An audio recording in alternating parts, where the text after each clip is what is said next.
It's good. It's really good. Wow. It was really great visiting with her. You guys are in for a treat. Yeah, Dora Spectacular with Mark Acular and Greg. Yeah. Yeah. This conversation went way better than I think Dora had hoped. Well, it's interesting that her and I were starting off in sort of low places for different reasons. Yeah. And then Glitter Puss here comes in for a little bit of jovialness and levity. Not levity, and then the unlevity. strokes continue. Anyway, yeah, it was really beautiful to hang with her. Had a lot more of a personal experience than I was expecting.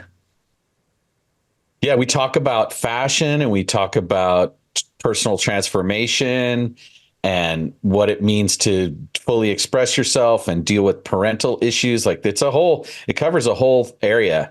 And just as a reminder, please subscribe and like the episode, and then also go to our website and click on the shop and buy some of our merch. And then also we want to thank our sponsor, Adrenochrome Cola. And there's a special treat at the end for those who make it all the way through. The question that is asked of all of our guests, today's answer is bar none one of the most mind-blowing answers we've gotten so far. So definitely stick around to the end. And if you can't stand that, well, then at least fast forward to the end and listen to it. Sis, hallo? Blijven. Zeker wegen them. Jij iets niet, joh. Two outlaws on the lam, taking the back roads through America. You can't drink enough coffee for this show. And now it's time for Monday Madness with the Moped Outlaws, Greg and Mark. And we're live with another episode of Moped Outlaws. And we're here with very special guests, Dora Spectacular. Also, Hello. And one of y'all stole my name. I see Mark Tacular here. I didn't have my glasses, so I'm kind of looking at the screen going, oh my gosh. We are prepared to have a fabulous time, Dora. We are prepared to have a fabulous time. And for the audience, Dora has a master's in joy from the Stand Forward Universe of Positivity. And she is here as a human being. But one of the things I'm super excited about is that I think she can help us upshift and uplift Greg's sourpuss. Oh, wait, Greg's pardon? Yeah. Sourpuss. Oh, okay. You mean turn him into kind of like to a sweet cherry pie kind of type? Oh, he's sweet. He's super sweet. With a little bit of tart. A little bit of tart. I'm going to start by coloring up a little bit because, Dora, you're inspiring. And I think that it's important for us to just get off on the right foot. And Greg, I just want you to know that this is glitter. I'm giving you some glitter, Greg. Oh my gosh. You're dazzling up too much. I mean, really, you're going to be the show. So are we going to? No, I promise I won't be the show, but I am setting the proper standard here because Dora Spectacular, you are making a huge impact in the world. And we are so glad you could be here. And we're really looking forward to having a conversation. And feel free to ask us any questions you want. I'm sparkling. It's so fun. Well, it's blinding. You're already sparkling. Now you're like blinding, but I'm going to hang in there. And can I put my sunglasses on? Only if they're the red ones. I got only they're the red ones. I'm surprised to see you without glasses on. I thought.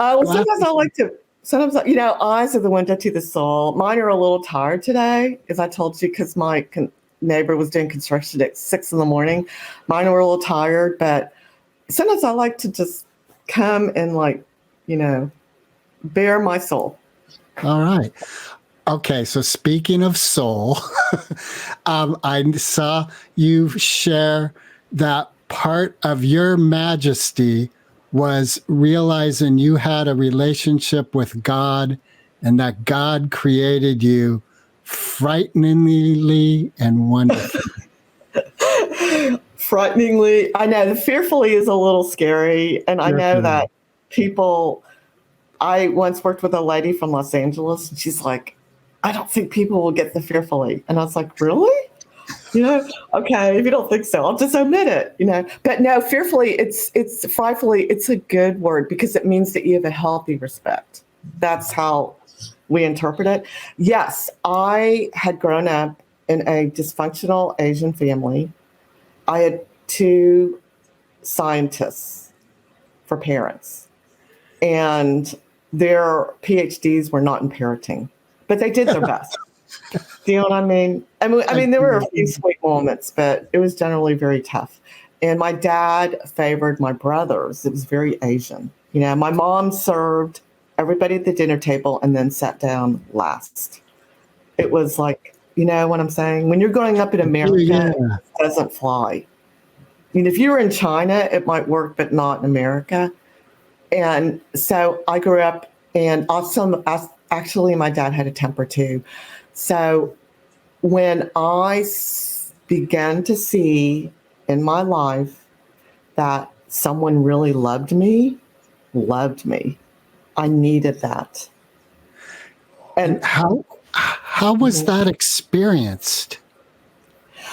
You know what? I remember I had been meeting and becoming friends with, not in college, but after, some people that were pretty strong believers.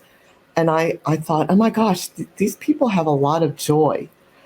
And I mean, they're still my friends, and, I see them differently now. I think before I was like, I was like ready to like bow down and worship, people.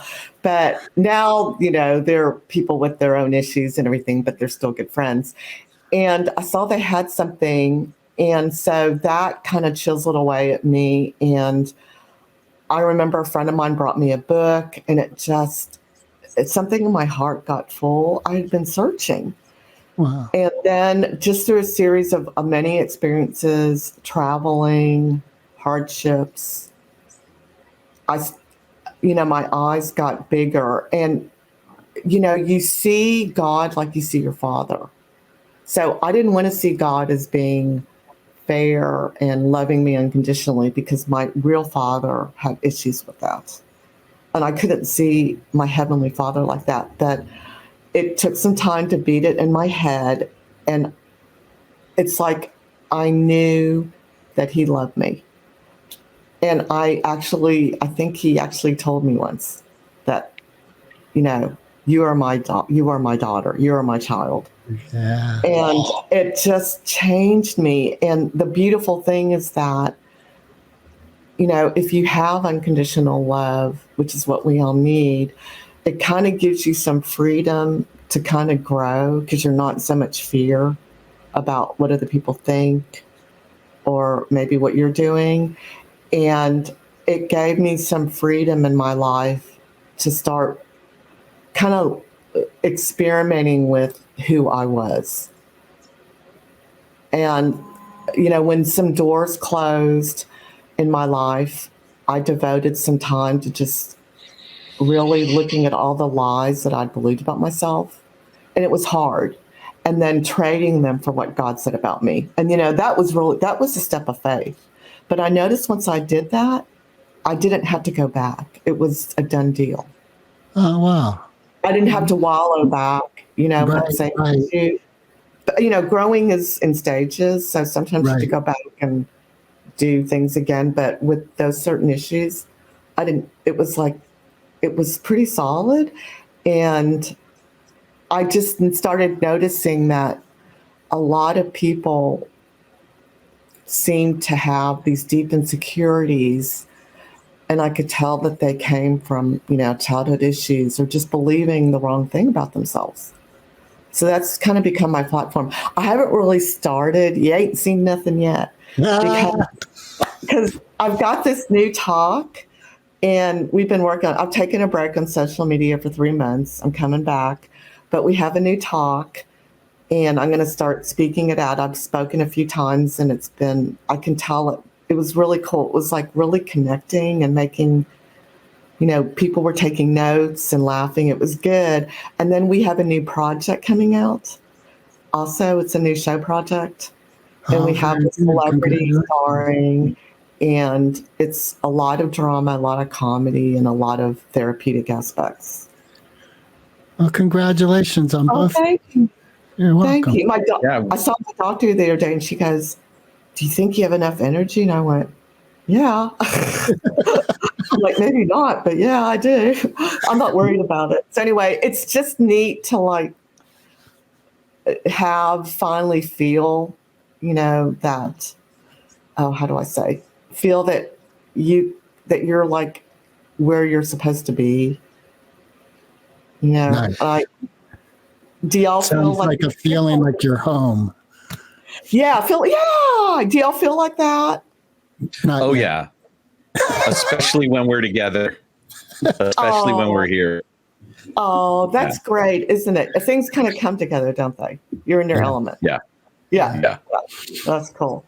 Was there ever like a precipitory event that like a crisis or something that led you into the awareness of God, or was it a slow kind of transformation, or was there kind of a moment where you really felt the need for intervention and that your prayer was answered? What was the transformation experience like for you?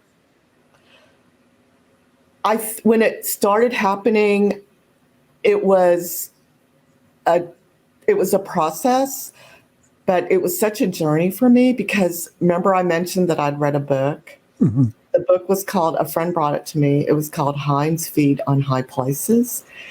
And it was about this girl called Little Much Afraid. And she goes through all this stuff. And then she goes back to the abusive background that she came from. And she's able to, to help people. It's kind of like an allegory, something like that. I hope no one, if your listeners read it, they might come back at you and say, it's not at all what she said. But it was still good. It's still good. Well, that's what great art is. It allows you to see what you see in it, right? Yes. So it had something for you in it. Yes, it did. And it was just a beautiful, and I just remember that this great emptiness in my heart was kind of filled up. That and it's like, I think in a way, I've gone through several stages of my life where I tried to fill that emptiness. And then I started developing, and being more open to my faith. But it really takes, I think, being in a crisis situation sometimes, if you haven't grown up in that, or been exposed to it very much, it does take a crisis for people to lay down and say, hey, I can't do this. Do you know what I mean? Surrender is a tremendous part of this process. Oh, absolutely. Surrender is a tremendous part of this process. Yeah. And you understand, because humans are kind of made to run the show, but they're not supposed to really, I think. To a certain point. You know what I mean? It's like we think. Well, our hearts are supposed to run the show, but not our egos. Yeah. Egos are, yeah. Egos are they just get in the way, don't they? Yeah. Yeah, they're the thing they're like the little pea under the mattress that helps us become queens instead of princesses. All right, so with this very ethereal talk of God and value and depth, your passion is in fashion. Yes, I do love fashion. I dream in outfits. Remember the designer and the size and the color. No, I'm just joking. But I find that it's such a cool way to be something that you want to be if you want to be someone else. And it's such a cool way to be an artist if you have a little bit of creativity in you, or you can develop that creativity. And there's really no big requirement except for time and thought, because there's so many options available these days. People can go to thrift stores, they can go to Salvation Army. There's resale outlets, there's online resale. My favorite outlet is a resale outlet. It sells high fashion, designer, but it's resale. And I have a friend who works in very exclusive fashion. I have a couple friends who do. We're all on the dives. We're on the last page of the 60% off resale, looking at all the things that other people didn't buy that are gems, snapping them up for nothing or almost nothing. And it's kind of like a really good feeling that I guess you get kind of used to it. It's like Karl Lagerfeld had his uniform. People have their uniform. You kind of know your uniform, and it just becomes a part of you. And I know that many years ago, now she's big and everybody wants her. It's Simone Rocha, for example. Now she's like in all the press. She did a collaboration recently with Gautier, and it's everywhere, all the press. But I discovered her like 8 years ago, and I bought it up on like resale outlets, and it's 75% off, and made it work for me, had it sized, Yes. And, I'm always going to love her, but she made me feel like a princess. But I didn't have to put peas into my mattress. I don't know what it was. But anyway, she made me feel like a princess, and it's like that kind of like, I kind of grew with that. She had all the tool, and now, it's kind of out now. People are kind of tooled out, because H&M's done collaborations, and all these people, like, they did a collaboration with her I think it was about 4 years ago. And it's kind of, some of the things that she did are now, very passé, and she's doing new things, but it's like a mixture of that, a mixture of maybe some punk, a mixture of some leather, and that's what I love. And like today is a denim day, just easy, comfortable, easy breezy.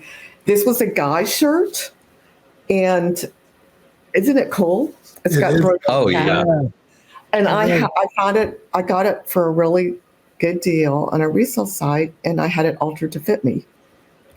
They had to cut half the shirt off, but Yeah. So have you had any inclination or been approached or any desire to work with people like Tim Gunn and Project Runway or any of those sorts of shows? No, because that, that's so sweet. Really, you just made my day.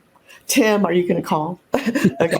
So I did get, it didn't go through, but I did get picked up I've been on hold for a couple reality shows, but thank the Lord they didn't work out, with major networks. Like, something didn't work out because I just think I would have been clobbered by some of the people on them. But I did get picked for one because the star thought there was a Dora Chu, and she had worked for Alexander McQueen. So he turned up later that he picked me because he thought I worked for Alexander McQueen. Dear. I work for Alexander McQueen. Oh my gosh, that's why we picked you. But it's okay. We love you. And now we're watching the Alexander McQueen documentary on television right now at home. And it's cool. amazing. Oh yeah. Is that the one that came out years ago? Are you watching that one? It must be. Yeah. It was tragic, wasn't it? About his life. And he's dark. Like, a lot of his stuff has this and then he's sort of like jazz, because from what I gleaned, like, he throws things in the middle of, right before the show, he's creating the last bits of it. It's an organic process right up to the last minute, and he has no rules. And I think people think of him as just like the Howard Stern of fashion. He's not. His shock value's there because we're all so stick up our butt, creatively. And here he comes with like, I'm going to take some saran wrap and a bird feather, and you guys are going to duel. And I guess that's good that the saran wrap is there. But nonetheless, I sort of think of you, Dora, as someone who would love to play in that arena. Like, if I could like magically push a button right now and put you on the red carpet with, you know, one of those shows that does the red carpet shows, would you do it? Would you want to do it? Well, actually, you know, Martacularness. I just want to let you know that is so sweet. And I have to tell you, I did get an opportunity to interview at the Paris Haute Couture, and there were other opportunities that could have come out of that. But I have to tell you, it wasn't what I was supposed to do. It's like fashion is so great, but you know, COVID happened, and it gave me an opportunity to like kind of step back from all that stuff. And you know, because I did love the Paris Haute Couture. I have to tell you, that was a glorious experience being there. It really was. So beautiful. The people, the clothing, the venues, just talking to people. It was a total buzz in the air. Yeah. Pardon? The buzz in the air. That's just Oh yeah, it was great. In New York wasn't like that for me, because I covered New York like 5 times. And you don't, when you cover New York Fashion Week, it doesn't mean you go to 50 shows, because the shows are all like, most of them are at either Pier 59 or at Spring Studios. A few of them are spread out across the city. You can maybe get, if you're covering the show like I was, you could maybe get to 2 or 3 a day. That's it. Because it's just like hard, you getting around, or maybe 4 if you're really rushing. At Paris, I was good to cover 2 a day, because it's just crazy. Yeah. So if you're going to these shows, you're maybe going to cover 2. If you're really getting around, you might get to 4. But it's not like you're covering all the shows. And then at all the shows, you've got the before the show scene, then you've got the show, then you've got the after the show scene. So I'd be trying to talk to everybody before the show, maybe talk to the designer afterwards at a couple of them. And people are in a rush. People don't want to talk about themselves except how they're looking or what they're wearing. Mm-hmm. It's really hard to go and get someone to open up. And so what I've discovered is that the wellness and like what I learned about myself through my healing, what I've seen in other people, that's become like, I think, more of my life calling. Like the fashion is a passion, but the wellness, I think, is where it's at. Because I had opportunities, and I just didn't want to pursue it. So the show that you spoke of at the beginning of our talking, is it a one-woman show? No. Oh, no. The motivational talk is kind of like a one-woman show, because there's a little bit of comedy and I act out of things. But then and there's a little bit of music. I'm not a musician, but my coach taped a few things. We're going to add some as I go. And then the other show is like a sitcom. Right, but that one woman show, the motivational. Yes. Don't you have some clips on your YouTube channel? Just little 30-second. Like, I think I saw you talking about you bought something and it was too snug. Oh, yes. Okay, you know what? That was my first try. That was at a summit back last fall. And that was my first try. And I mean, yes, I have those. I think they're better on my Instagram. My Instagram is really the best place, because we put everything on there versus YouTube. I'm really not on YouTube. I don't even look at it, but I really don't. But we put everything on the Instagram, and there are 2 little excerpts there, and parts of them are in my new talk. And what I was getting from it is just what you just said, that fashion is your passion. And it's like the frosting and the cake is the real personal things you've learned in your life journey. That is so beautifully said. Your foot is like fitting so beautifully in your mouth. Thank you. It's like someone painted his foot toenails and put beautiful diamond rings on them. Oh, so many, like 15 karat Tiffany diamonds. I mean, exquisite with oh my gosh, polished to a fine glisten that no jeweler in the world could do. Yeah. So how long do we have to wait to experience this? Well, let's see. Let me think for a minute. It probably may be in the next, oh gosh, we have a project that we're going to put out on Instagram. Can I tell you about it real quick? Yeah, absolutely. Oh, yeah. It's going to, I Please. want you guys need to watch it when it comes out. The drive is Okay. going to be, the drive is coming from LA. I had an LA producer on it, but we're not going to sell it. We're going to post it. We decided. Okay. And it's a hot date mess show. So it's a hot date that turns into a hot mess. And then there's therapy. We have a love coach who's really famous in Dallas, and she kind of analyzes it. And we give our input, and we give very practical advice. So that is the next thing coming, along with just some fun stuff. And then after that, like probably after about a month, you should start to see some stuff. Okay. Yes. Yes. Your Instagram channel will be where all this.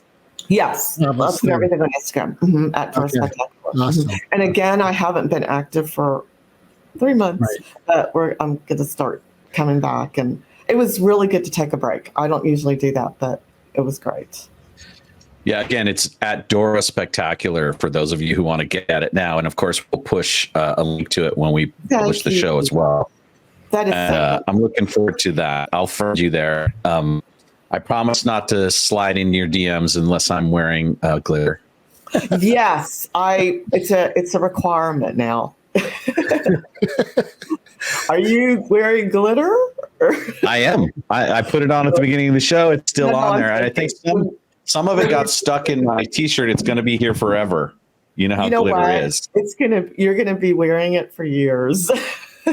Right. Right. That's the joy of glitter. Glitter. But you're just a glittery person. I love glitter. I was joking. You won't be wearing it for years unless you want to. Well, I have glitter in my soul, which is odd for a heterosexual man who feels very masculine. But you know what? I was raised to appreciate that, you know? How did you develop your love for glitter? I think it's through the music of the Grateful Dead. Really? Yeah. You know, in the 80s and 90s, I had access to those performances with the original Grateful Dead.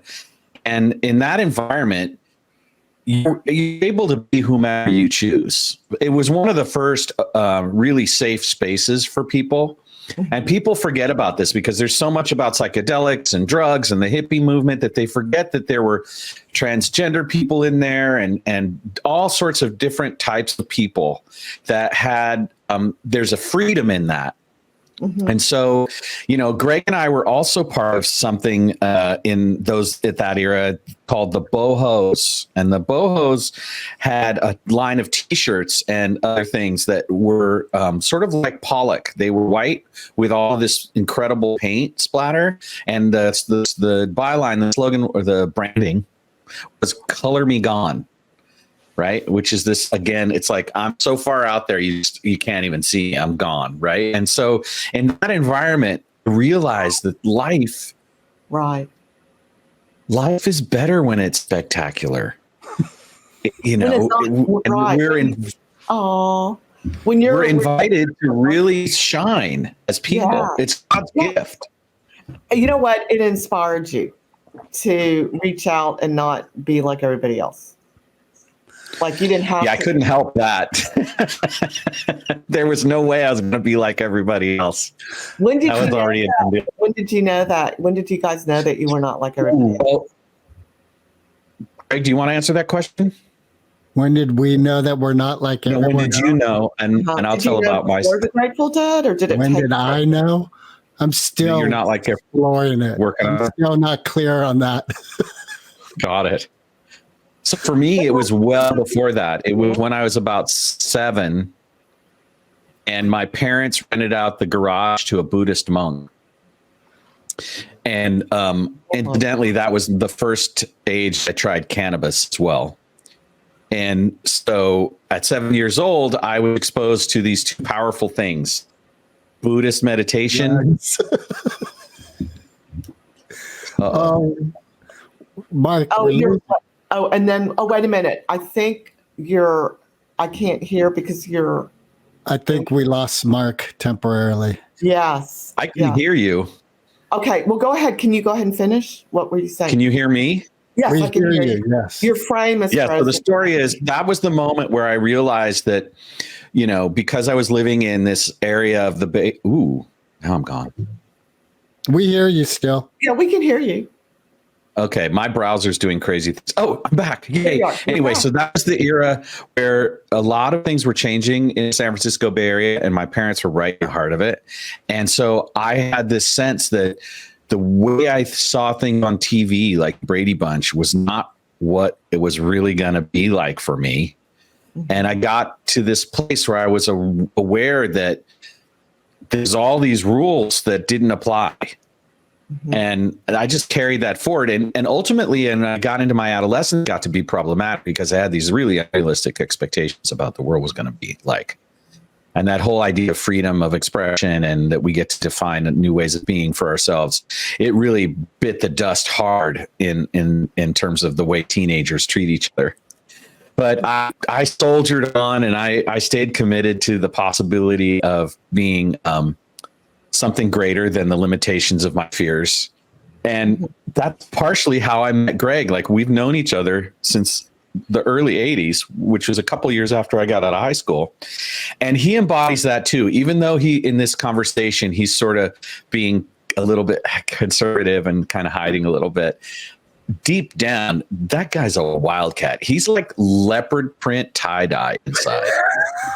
But here's the reason why I answered, I'm still exploring it, is part of our conversation is about God. And God is about oneness.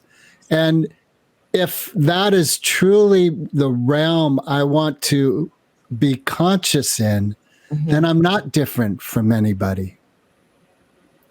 Well, but you are different because he made you differently. You are totally Greg. I mean, how do I say this again? He's so incredible. He could make you totally different than anybody. And you're like a golden fabric woven through the continuum of the giant carpet of oneness. You're not like the same color as everything else. Right. Oneness is, I mean, I don't know about that. I think I don't think I've really heard that. I think it's like you can feel at peace. You can feel, at one with somebody. You can feel at one with God, but I don't think it makes you feel like you have to fit into this mold to belong to that oneness. I mean, that's so there in, like, God is eternal, infinite. So there isn't anything to fit in. There are no boundaries. It's God. Well, I mean, you're within the boundaries of, like, maybe moral, ethical. Do you know what I'm saying? Because we are our morality. It's our morality that sets us apart, right? And our conscience and our morals. So in that way, I think as long as you're not hurting anybody and you've got morals, you're not out there, yes. I mean, I think,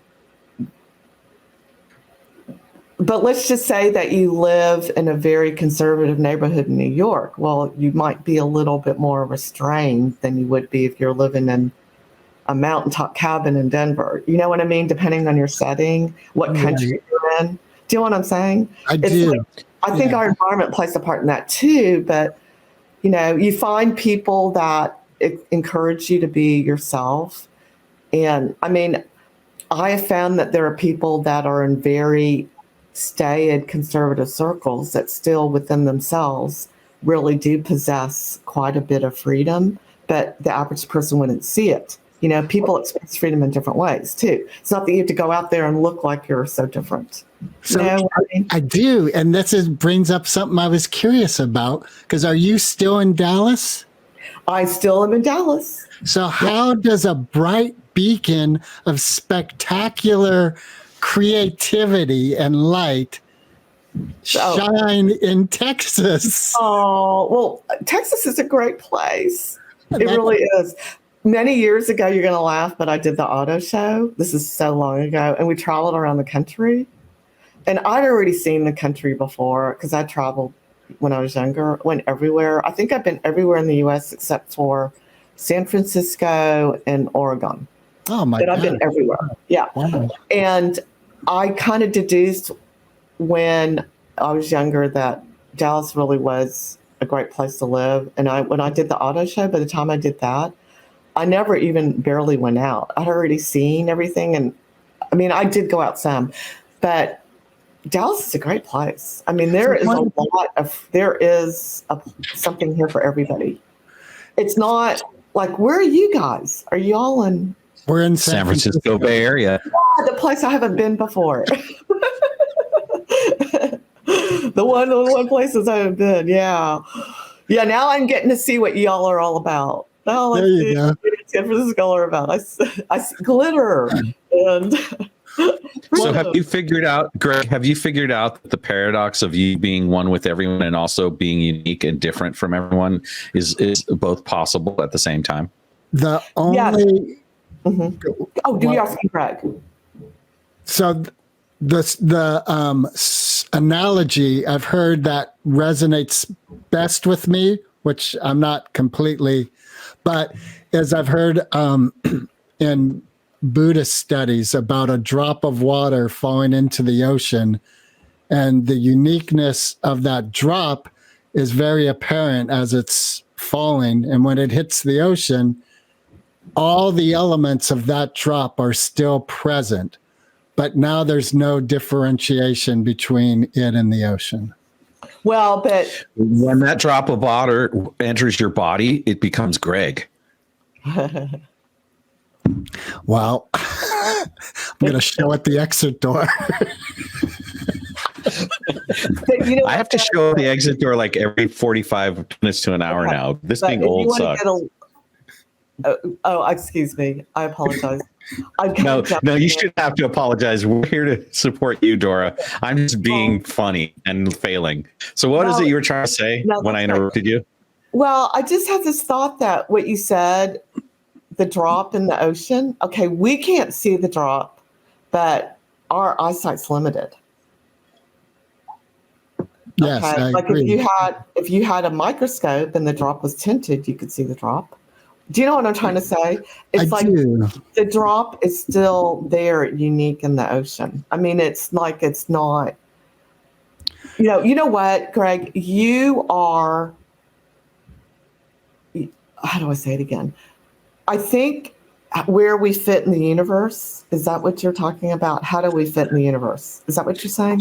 I think with what you just said about if our eyesight is limited, is pointing to the door that I see as God, or, the door that's that stepping into the eternal is that acknowledgement of our physical realm is limited.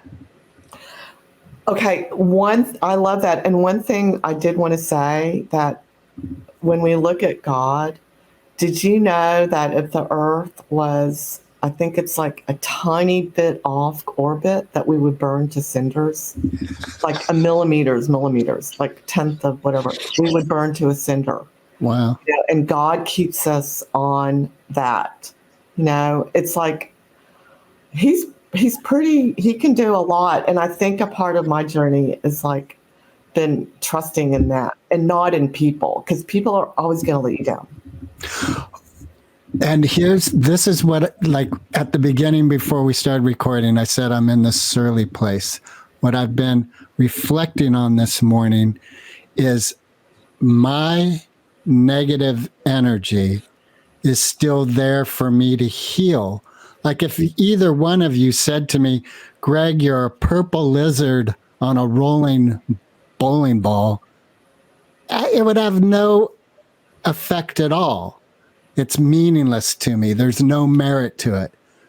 But like you just said, there's things that I'm upset about that are removing me from my place of peace and love. Yes. And even though I've given them names of people I know in my life, really it's an energy inside me that I'm still working to heal. And I so get that. And it drains you, you know, when people say and do things. And you know what? Sometimes for me, it's like, you know, maybe you vent about it, but then, you know, there's forgiveness. And then there's also recognizing that, okay, what did they do that made me feel bad about myself? Because basically what keeps us because you could forgive someone, but you can still be holding on to a lie. Because, I mean, can I give you an example? Absolutely. It's like when, I think it was, when was it? Last week, I had a friend, she had canceled on me 3 times in a row last minute. And the first 2 things were pretty big things. So, you know, and then the third time it happened, didn't even get a call. I had to text her and find out. So, you know, I'm like not really happy about it. And it made me feel, her actions made me feel less than. But that was that was my reaction. That's not what she meant to say. But, you know, in her, you know, maybe in what she's going through, or in her, maybe she's just not herself right now. I made that determination about myself. And so that's a lot of what I want to help people with. It's that someone does something to you, and we are wired to react negatively often at first. And if we don't go back and change that negative thought we made about ourselves, it can stick with us. And it can create those bad feelings. You know, and mic drop from the Upshift Fairy. Yeah, Awesome. Well, and that's does that make sense? Absolutely. And what the dichotomy for me, the war inside me, is God created me wondrously, and what's the other word? Frightfully. Fearfully, wonderfully. Fearfully and wonderfully. Okay. And so my faith is that God didn't create me where my knee-jerk response, my natural response to something like you just shared, is negative. So where did it come from? Okay, so let's do this, okay? So in our being, we have a certain amount of freedom. Y'all remember, we all have freedom. Right. We have freedom to make these choices. So if you know that God created you fearfully and wonderfully, that should help you battle what the world throws at you. That's what I'm working on, is to really know it deep. Yeah, you need to know that, because that's what you go back to when you get those messages about yourself. No, I'm not going to believe that. I'm fearfully and wonderfully made.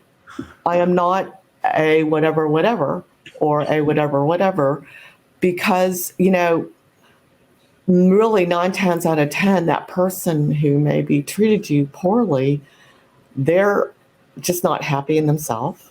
They're having a bad day. They didn't mean to make you feel like that, but you know what I'm saying? I do. It's always good to take the high road if possible. It's very hard. Yes. But the high road is like, you know. I agree. All right. Our producer just threw in some music. Oh, okay. I know, it's a little unnerving. Does it mean that no more music? Come on. Oh my God. Oh, This was so much fun. Let go. Shadow, no. Let go. Break flow. oh, stop it. Shine. Stop it. I'm going to That glitter. All through your mind. So fun. Y'all, this was so fun. Really. I have another question for you. This is going back to fashion. Is the industry itself part of your passion with fashion? The industry? Right, like the business of fashion. It's funny you say business of fashion because there's a really great publication online called BOF. And it's so expensive to join, but I read the little headlines when I get the emails, and I'm like, maybe I should join because I'm really curious, But it's really for people in the industry, and it's so good. But no, it's not the industry. It's more. The ins and outs of the designers and who's where and who's doing what and what's going to be big this year, or how does AI affect fashion? How does sustainability affect fashion? The new trend now is all these really expensive brands, like the top couture brands, they all now cater to the 1% of spenders. Like they do outrageous things for these 1%. Wow. They throw parties, just do outrageous things for this 1%.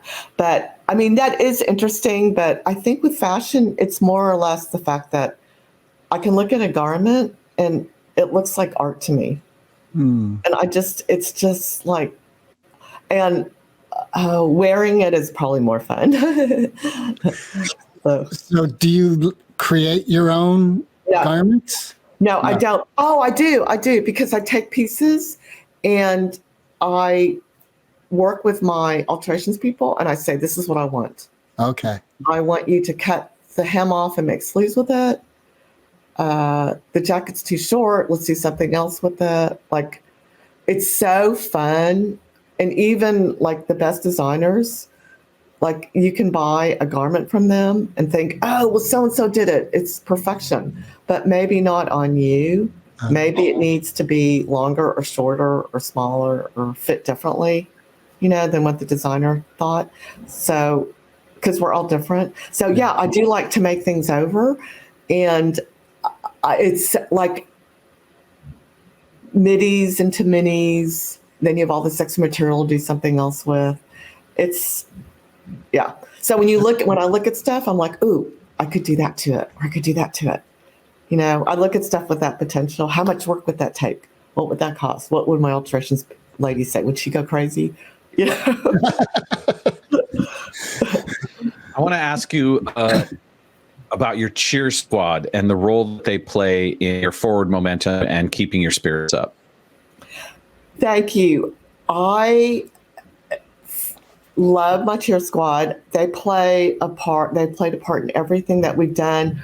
Moving forward with the motivational talk, we did at first try that, but it just wasn't an element that was like integral. And with the new show, we will have, I'm sure I'll be using some of the cheer squad in the new project, but it's not going to be as centered on that because the new content that we're moving towards is more kind of like fun fashion stuff and then like wellness stuff and comedy. That's probably what I've redefined. Can you speak a little bit about the medicine of comedy? Oh, yes. Laughter has been shown to actually increase hopefulness in people and help them construct more alternatives to a situation they may be going through. Like if you're depressed and you laugh because you're like, oh my gosh, I can't do this, and then you laugh, it's going to put you in a place where you might start thinking of things that you can do.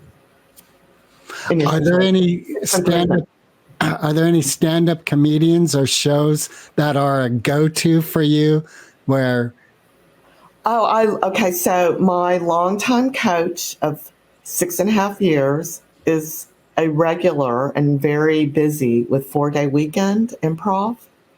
So 4-day weekend improv comedy is an improv theater. They started out in Fort Worth like 30 years ago. They opened a branch in Dallas. I think it was about, maybe 7 or 8 years ago, I think. Can't remember the exact year. And these guys are so professional and such good people. And my coach, Colton, we're only working on a weekly basis now. He's gotten so busy with them. But, I'm hoping, that changes the case sometimes. And we work on like ideas, and when you're collaborating with people, it's so great. But to see Colton perform, he does the loop pedal, and you can throw a word at him and he'll start drumming up a chorus. The loop pedal will record it. So then when he sings the main verse, or then he'll use the loop pedal to back it up. And it's like this whole collage. It's so great. So they've been doing that at a lot of they do corporate shows. That's what they mainly do. They do this corporate work. I also work with a guy who's wonderful, Josh, and he's from LA, and he's an improv there.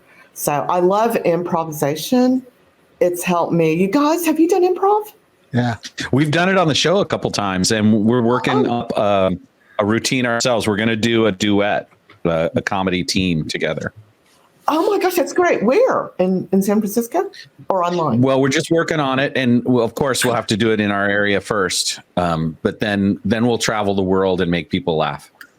I cannot wait. You guys are going to have to keep me in the loop, okay?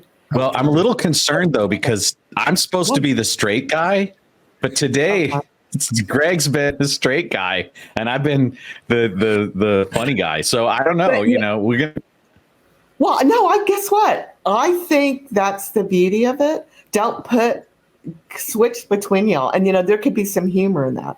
You're the and I think that will surprise the audience too. Like if we set a tone with one way and then suddenly everything shifts, there'll be novelty in that. It'll be fun. Oh yeah. The unexpected is what is funny. And if it happens naturally, organically, no, really, it's unexpected. And then when it happens organically, that's the best. That's improv. Like that brief dance interlude we just had a few minutes ago. Pardon? Like the brief dance interlude we just had a few minutes ago. Yeah. Yeah. Exactly. Yeah, I didn't know that you were on Dancing with the Stars. Yeah, Dancing with the Mud. Oh, dancing.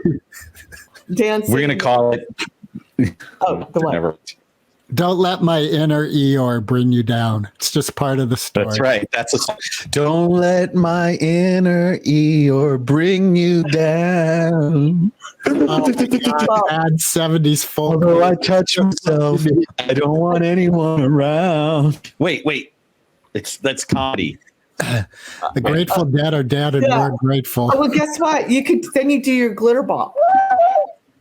You do your glitter bop. You should do that.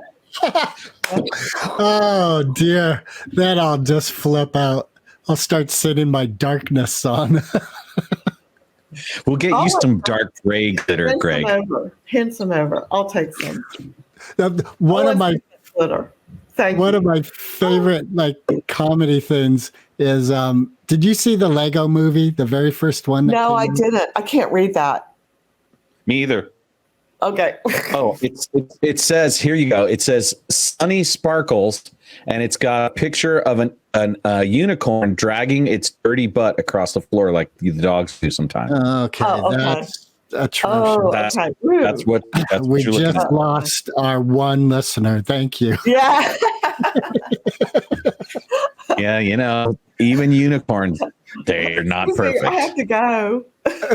Exactly. I don't blame you. Remember that time that the guest left the show in the middle, Mark? Remember the time the guest left the show in the middle? All because of that. Yes, I still cry about it. All right. She's not recovered. It's been a couple years and she's still upset. Okay. So another question here for you. I saw on your video you shared about your relationship with your father and that how you came to this amazing place where you forgave him. Is he still alive right now? No, he passed. I'm sorry. Yes, but we made peace and it was beautiful. That's so your forgiveness came while he was still alive. Yes, and I felt like God kept him alive until I was ready. No, really, I'm serious. Because God kept him alive until I was ready to really forgive him and really forgive him. Wow. Because I remember, pardon? For both of you.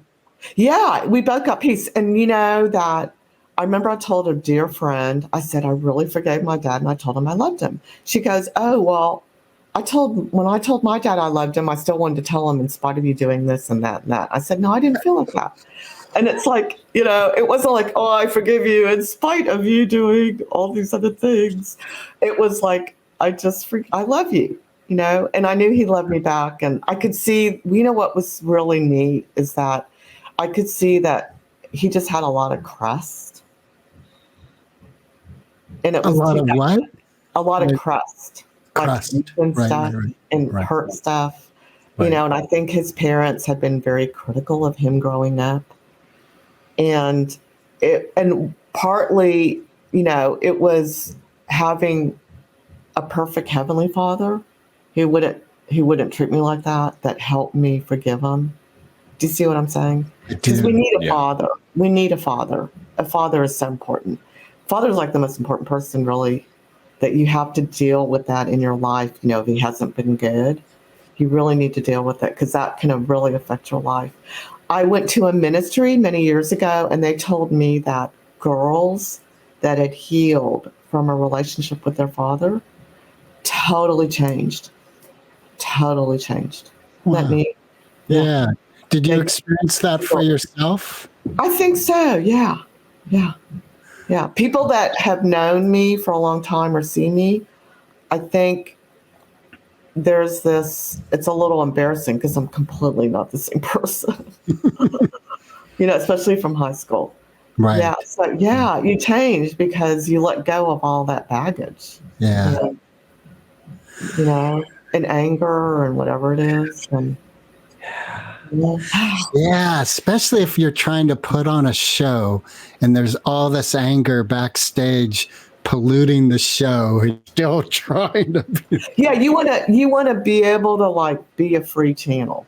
Yeah. Or be as free as you can, because trust me, there's enough in showbiz that's already there. Trust me, I've learned. I know. Oh my all God. that footage is not. It's showbiz is really tough, and I mean, it's a lot of people in showbiz do have things, and I mean, my old mentor, may he, rest in peace, Paul Ninest. He died 13 years ago. My dad passed 5 years ago. Paul passed 13 years ago. But Paul always said, because he was this big around the world celebrity, because he did hair, and he always said that 90-something% of people's goals and dreams don't work out because of issues. Well, it's an incentive to kind of get rid of, clear the air before. Yeah, if you take your own trash out, it's really helpful for everyone you come in contact with you. Yes. And even if you still take your trash out, it's still hard.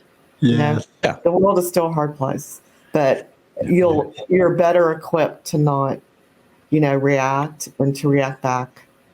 Well, it seems like you're committed, Dora, to shifting the vibe. I mean, it seems like everything you're doing is designed to shift the vibe for people, to change them and uplift, right? Upshift, as you say. Yes, thank you. Yes. You know what? If we don't have a reason for living that's helping people, something's not right. That's true. Yeah. You've got to want to help people, and that's what I can do. And but trust me, I'm still it doesn't mean that I'm a better person at all. You know what I mean? I do. Yeah, you're committed to doing what you need to do to move towards the Heavenly Father with every breath and every intention. Well, I mean, I try. I don't think. I mean, I fall short a lot. I got to tell you, I have I'm sure I've got vices. I react not great sometimes, and I have to think through it really hard, or talk about it with someone, or it takes me time. Sometimes think, and I know I've made a lot of mistakes, but we're all human, and I mean that's just a part of it. But having that, I think, it's what we're here for. I mean, we're here for a purpose, and it's not, of course we want to have a good life and everything, but if you don't have, I think, a greater purpose, then I just don't think you're really I think people need to find their greater purpose. Let me say that. People need to find their greater purpose. And if they need to get healed first, because we have one chance here. And I mean, I'm looking forward to the life after this life, but we have one chance here to do it. And, it means a lot. And sometimes it means too much to me. So that's something that I have to battle with, some of them go this is, when things get weighty like that, this kind of thing's really important. At least it goes with your hat. For those of you who can't see me right now, I put my clown nose on, which I only do for special guests. Put the clown nose on. I love it. Oh, thank you. Or the Rudolph nose, depending on how you want to look at it. Right. Thank you. Yay. Yeah. No, thank you. That was great. Thank you. Well, I'm inspired by you, Dora Spectacular. Just reading about you and knowing that I was going to get to see you, it really lifted my spirits today. And I'm grateful that you showed up, and grateful for what you're doing. And I just feel so much encouragement for you. And we want to know more about what's happening as this new endeavor takes shape and your talk starts to take shape. Maybe when it's launched, we can have you come back or something like that. And we're getting close to the end of the show. And unless Greg has another question or there's something you want to share, how can people get in touch with you, Dora? Well, I guess they can go on my website or through Instagram. Okay. And that's Dora Spectacular. DoraSpectacular.com, and then at Dora Spectacular on Instagram. Yes. Again, no sliding into the DMs unless you're wearing glitter.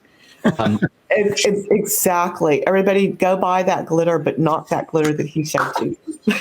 Yeah. All right. We have a really important question that we ask all our guests. Joking. You have great glitter. Yeah. It looks good on you. I'm impervious to your negative criticism of my glitter. Don't worry. No. Anyway, the final question of every interview we do is, and it's really important to both Greg and I, it's like close to our heart. We don't ask it frivolously. It's actually, we do care about your answer, and it helps us really know you, and it helps the audience really get a sense of you as like the last piece. So the question is, Eminem or Foo Fighters? I've never had a Foo Fighter, but I'll take a chocolate peanut M&M. Is that Got good? it. How about a red Yeah, one? it's perfect. No, I don't know. Too much dye. How about a brown one? A brown M&M. All the ones that Van Halen didn't eat when they were in touring in the 80s. Oh, wait. Oh, they didn't eat the other colors? They had in their rider that there could be no brown M&Ms. Well, actually, they were eating all the dyed ones. They were eating all the unhealthy ones. The brown ones are supposedly better because they don't have all the food dye on them. Oh, that's or funny. something. I don't know. I got to tell you this. Okay. I used to know a producer, and she traveled around with all the rock bands. And she was the last point of entry. Well, what I mean is that she was last point of giving entry to the girl to the Oh, all the what do you call it again? groupies. The groupies that would follow them. She was the last person to say you or no. You or no. Wow. She did that for all the bands, and I don't think she liked Van Halen. Whoa. She told me who the nice ones were, and then she told me who the nasty ones were. But she did that for a long time. She toured with all of them. She was their top producer. Yeah. Oh, Yeah. that's She had a lot of stories. Yeah. Yeah. Yeah.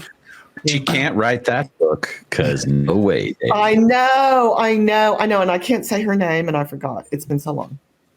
That's all right. But I I'll love leave. the question. Is that good? Chocolate M&M, does it tell you all about me? That was It perfect. sure does. That was Okay. a perfect And, answer. Did I give up too No much? one answers quite like you, Dora. No one has answered quite like you. Yes, that was unique. Okay.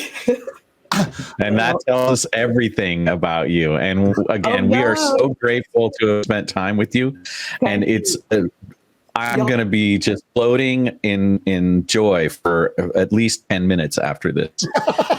Oh my gosh. Well, listen, you guys have really uplifted, upshifted, upped me, because actually I'm having kind of a rough morning.